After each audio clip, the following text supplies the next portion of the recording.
બનાસકાંઠા જિલ્લાના થરાદ તાલુકાના મોટી પાવડ ખાતે વિધાનસભાના અધ્યક્ષ શંકરભાઈ ચૌધરીના હસ્તે નવનિર્મિત હોસ્ટેલ સંકુલનું કરાયું લોકાર્પણ।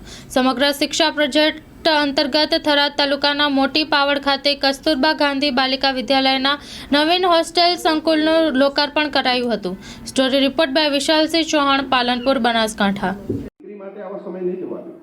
હું એના માટે મહેનત કરીશ, હું એને ભણાવીશ, એના માટે પુરુષાર્થ કરીશ અને મારી દીકરીનું જીવન બહેતર થાય, સારું થાય, એના માટે હું શિક્ષણ આપવાનું કામ કરીશ। આ માં તરીકેનો બદલાવ અને બીજી બાજુ સરકારે આવડી મોટી સુવિધા ઊભી કરી, વ્યવસ્થા ઊભી કરી કે જે ભણવામાં રહી ગયા હોય એના માટે પણ 7-8 કરોડ રૂપિયા ખર્ચીને આવું સરસ મજાનું બિલ્ડિંગ, આવું આધુનિક વ્યવસ્થા સાથેની વ્યવસ્થા ઊભી કરે। राज्य सरकारना नाणां खर्चाय ने घणी वखत कहता होय छे आ बधा खर्चा करी नाख्या। हूँ मानु छुं के आ रुपया वसूल छे एटला माटे 1-2 दीकरी पण जो आ रीते आगळ वधी जाय तोय पण हूँ मानु छुं के 8-8 करोड़ वसूल छे। अहींया तो ढगला बंद दीकरीओ आपणी भणी अने आगळ वधी गई। ए गरीब परिवारनी वंचित दीकरी माटे आवा समय नहीं।